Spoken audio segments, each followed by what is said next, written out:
12 Navy SEALs infiltrate an Iranian naval facility using SEAL delivery vehicles. Their mission? Destroy 4 fast attack craft before they can threaten American ships in the Strait of Hormuz. July 18, 2025. Persian Gulf, 8 nautical miles off the Iranian coast near Bandar Abbas. At 11:47 p.m., 2 SEAL delivery vehicles, miniature submarines designed to transport combat swimmers, departed from USS Michigan, an Ohio-class guided missile submarine operating in international waters. Each SDV measuring 22 feet long and resembling an oversized torpedo with an open cockpit, carried 6 Navy SEALs from SEAL Team 5, the 12 operators wearing closed-circuit rebreather systems that produced no telltale bubbles, were equipped for one of the most dangerous missions in special operations: underwater infiltration into a heavily defended enemy naval base. The target was Bandar Abbas Naval Base, home port for the Islamic Revolutionary Guard Corps Navy's fast attack craft fleet. Intelligence reports indicated 4 Zolfaghar-class fast attack craft, 23-meter boats equipped with anti-ship missiles and torpedoes, were being prepared for operations in the Strait of Hormuz. The boats, capable of 50-knot speeds and designed for swarm attacks against larger vessels, posed significant threats to American and Allied shipping. Recent Iranian rhetoric about closing the strait, combined with movements suggesting the boats would deploy within 48 hours, prompted the decision for preemptive action. Destroy the boats at dock before they could threaten maritime traffic.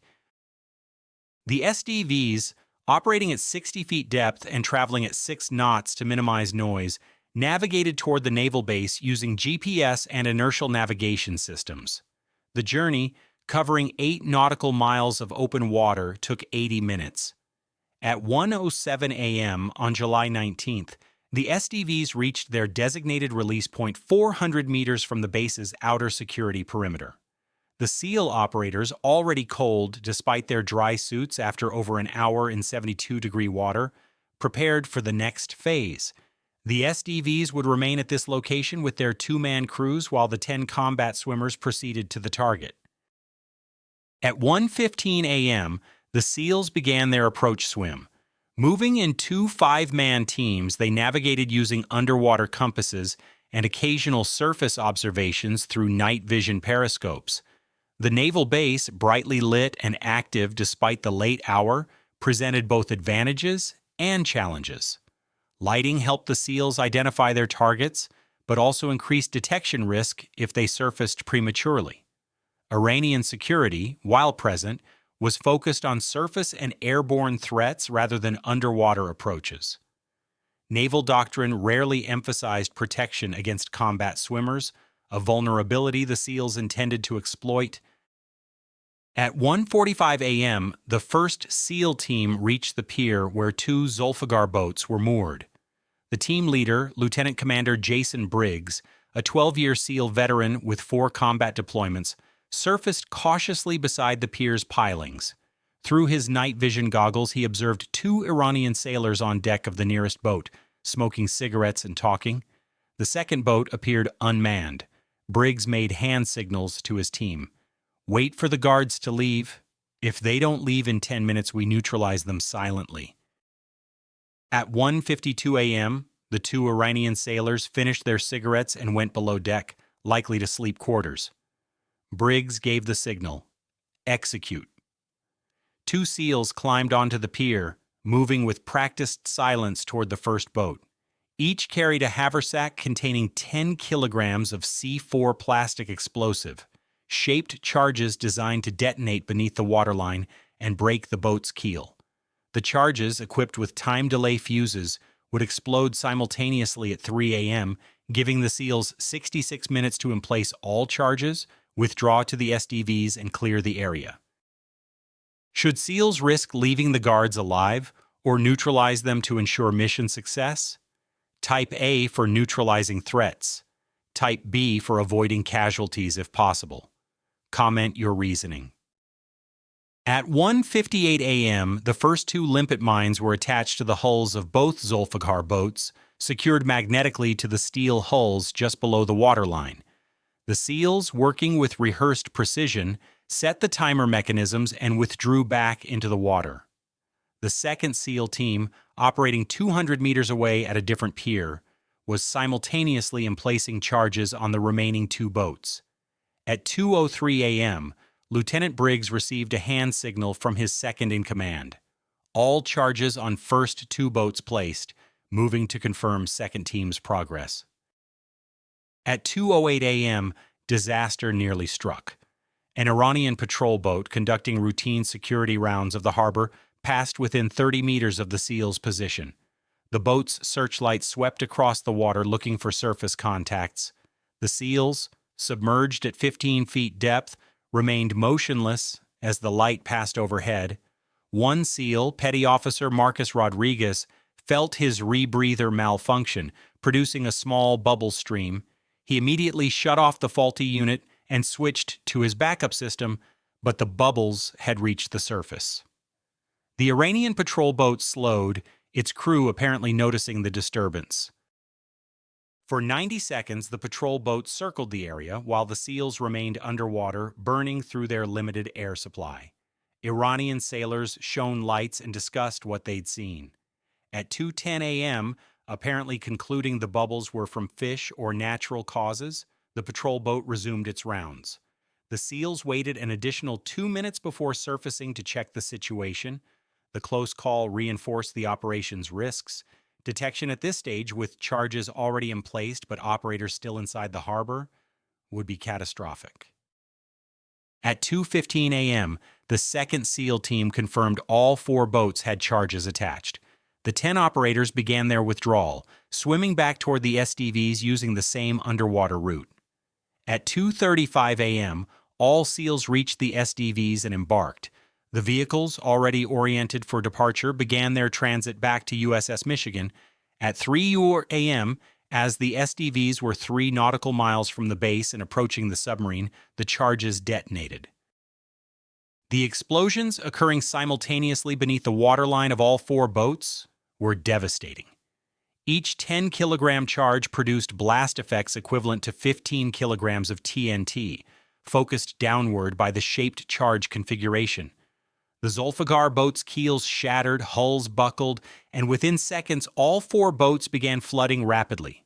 Iranian sailors, sleeping aboard the boats or in nearby barracks, were thrown from their bunks by the blasts.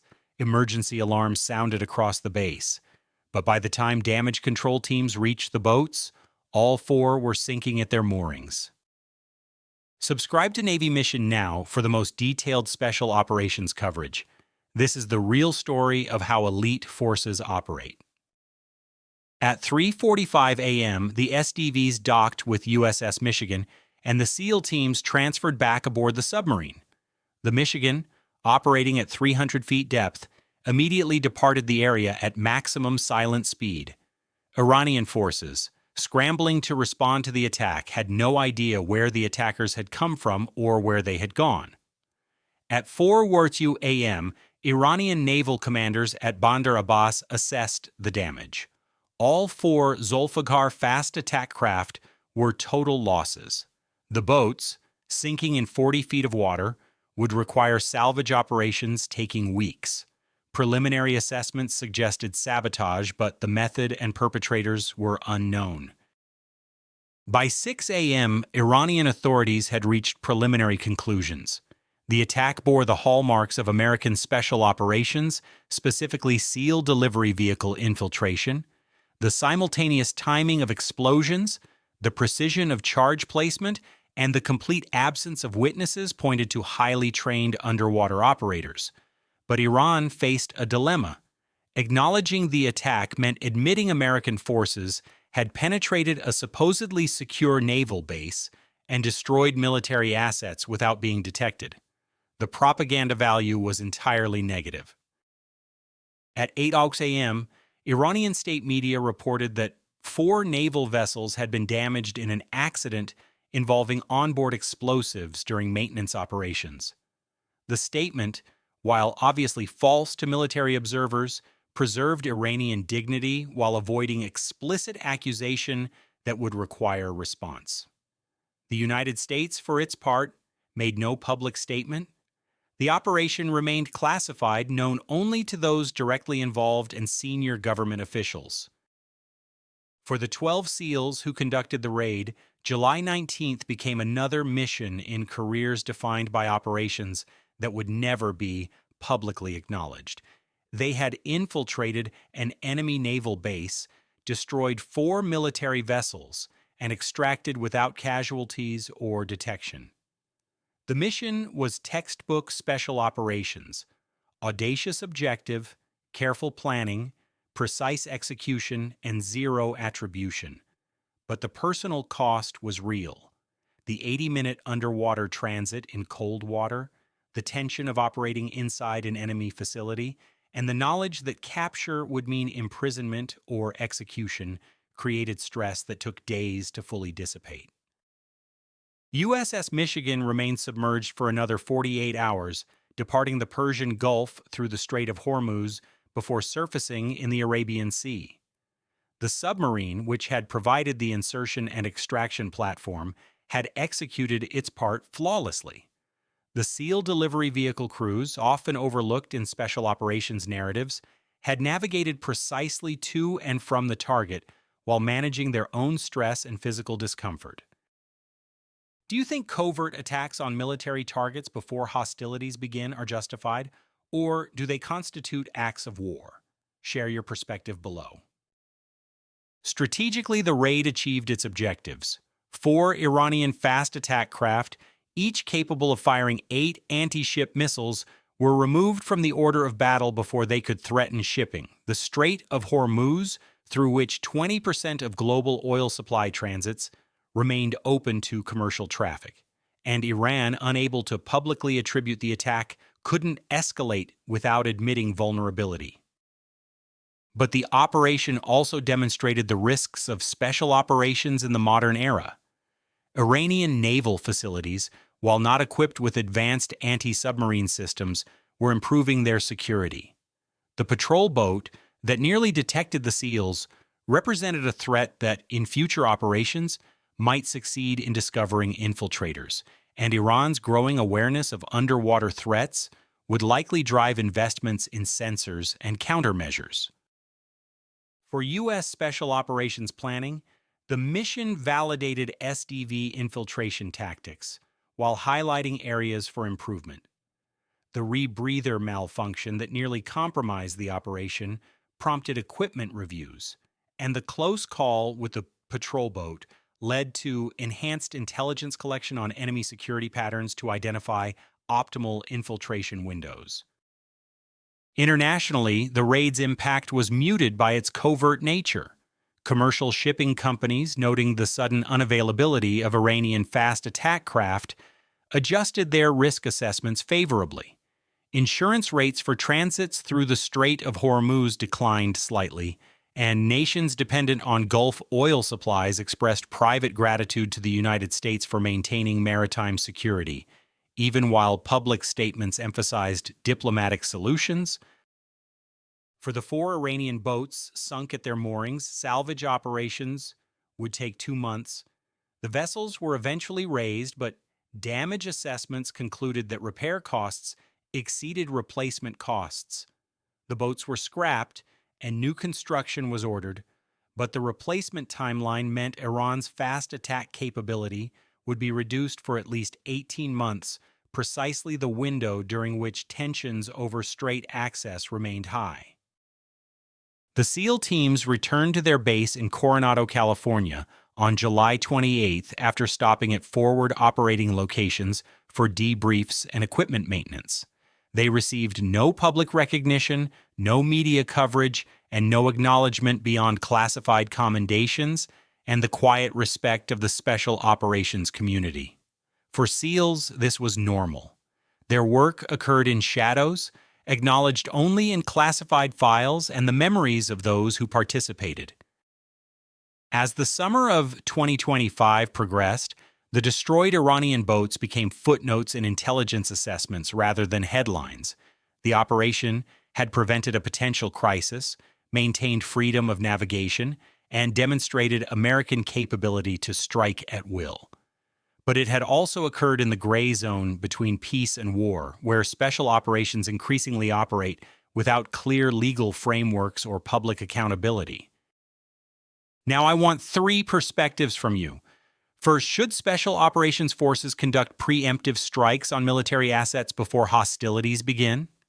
Second, what are the legal and ethical implications of covert attacks that governments don't publicly acknowledge?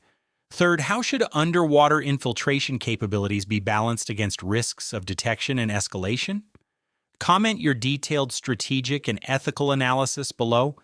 Your insights drive the conversations we have on Navy Mission. And if this breakdown of a classified SEAL operation gave you new understanding of how special operations protect national interests in the shadows, prove it by hitting that like button, subscribing to Navy Mission, and turning on notifications. Until next time, stay vigilant, stay silent, and remember that the most important victories are those the world never hears about.